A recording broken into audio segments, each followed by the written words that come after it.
Turns out it's a lot easier to fight fires when there's water in the reservoirs.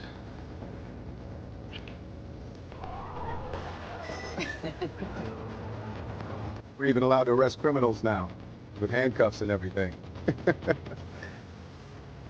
I don't have to wonder anymore whether I just stepped in human shit or dog shit, so that's nice.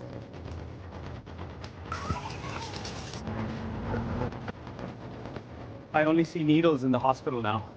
Who knew it could be this way? I love going to the park now that it's not an open drug market. Okay, who here is willing to admit that common sense actually turned out to be good?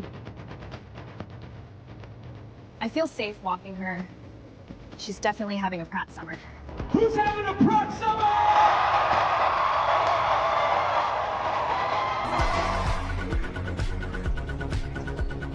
Okay, I know how crazy this sounds, but if you are living in LA in 2026 and you want to save the West, you need to vote for the reality star for mayor. Spencer Pratt's mayoral campaign is the white pill that we needed in 2026. I am so encouraged by this. I love that him and his whole campaign is so reminiscent of Trump 2016. That's the energy that we need right now. I mean, he's a reality TV star. He has lots of influence on social media. He's not intimidated by them. He just like makes fun of them right to their face. You have to see this clip. I'm not sure how to respond to that vision of Los Angeles. This is a MAGA Republicans' idea of what Los Angeles looks like. This is really not the city that I love. I think it's so important too that he made a face like that when somebody accused him of being a MAGA, because there's such a temptation right now to be in opposition to Trump and to like join hands with the left and show that you're actually really reasonable and you understand the issue that the left has with Trump. And he's not doing that. He's not bowing to them at all. He's literally just his own person, and he can't stand all the corruption in LA. And that is what I really love about him. And of course, the main criticism is he's a reality star. He's not qualified to do this. Yeah, maybe 20 years ago, this would be a great argument. But what we have right now is the DSA responsible for all of the corruption and literal crap in the streets of LA, making it one of the most disgusting places in the country. It is so bad that we literally need somebody anti-establishment, a reality TV star even, in order to save it. And of course, you know, we have the people saying, oh my gosh, he was such a mean guy though. He was so mean. Didn't you see him on the hills like 15 years ago or whatever? He was so mean. Didn't you see him yelling at a drunk girl at a bar once? Because what they would prefer is the people in suits telling you that they're doing great things when they're actually destroying the city. If we're talking about democratic socialists and a reality TV star, yes, all that he needs to be qualified, he's already proven. He's upset with the system. He wants to be tough on crime. He wants to make sure that funds are properly allocated, which is what the taxpayers are paying for. He wants to see the city cleaned up. This is exactly what LA needs. And the Democratic Socialists of America are too concerned about whether it's fair to the criminals and the people crapping in the streets to actually be tough on crime. So in LA, you have theft limits before thieves are actually prosecuted. So it's not even a crime to steal things in LA. And you also have them wanting to spend millions of dollars giving free homes to people who are crapping in the streets. These are their solutions to all the crime and corruption that is going on in LA. And Spencer Pratt comes in and says, no, we need to enforce the laws on the books. We need to be tough on crime. We need to get these homeless people off the streets and not give them free stuff. I mean, this is very, very basic stuff. And this is why at this point, a reality TV star is 100% qualified to do this. I mean, they even allow squatting. Homeowners don't even have rights to their own homes in LA, and they pay astronomical amounts to be able to own them. But here's a real reason why they hate him and why they are so terrified of him. Yes or no question and answer. So there's an LA council member. He wants voters to decide. He is saying that non-citizens, should they be allowed to vote in local elections? Is this a yes or no, Mr. Pratt? No. Mayor Bass? It depends. It's not a yes or no. Depends on what?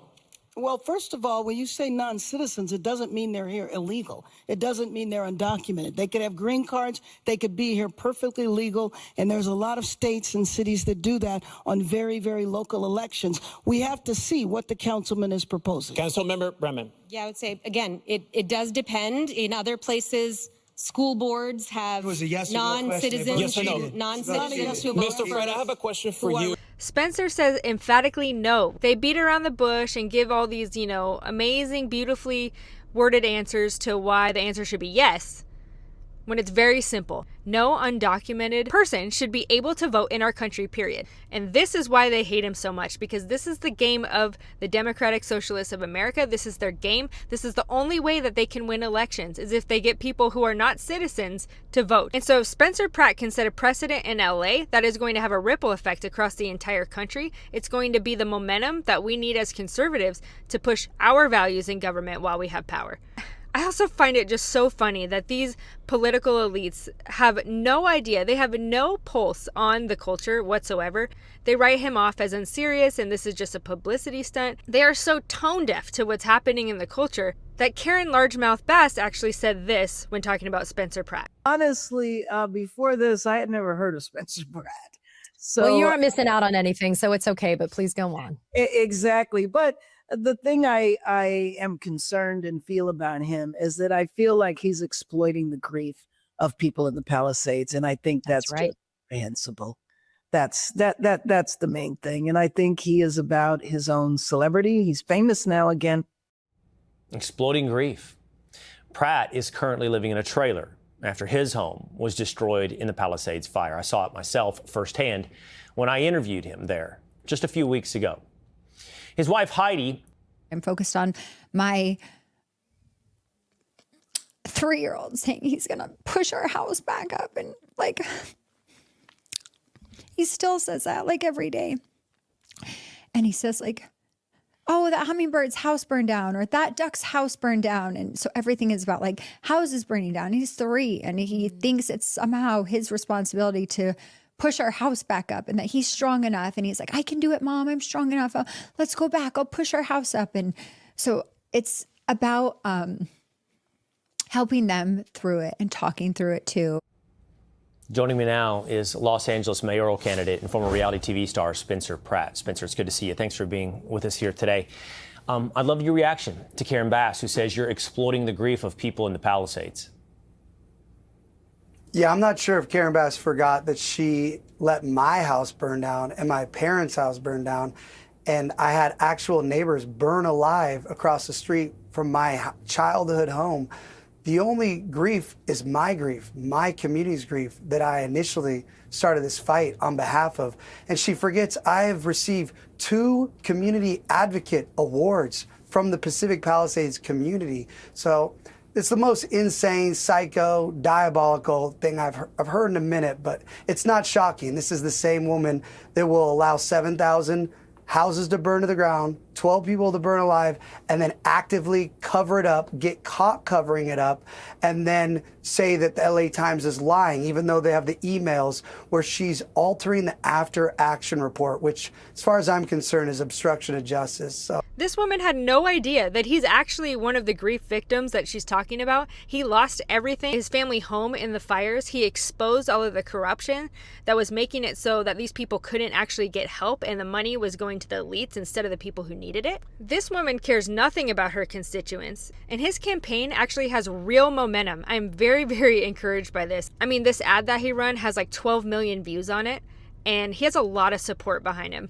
This is where Mayor Bass lives. You notice something? Or here, where Nithya Raman's $3 million mansion sits. They don't have to live in the mess they've created where you live. This is where I live. They let my home burn down. I know what the consequences of failed leadership are. That's why I'm running for mayor, for my sons and the rest of us Angelinos that want to stop these corrupt politicians from destroying our city. We are going to get the golden age of Los Angeles back. Spencer Pratt, thank you so much for what you're doing. You have my support, and I'm going to be praying for you. I hope you win.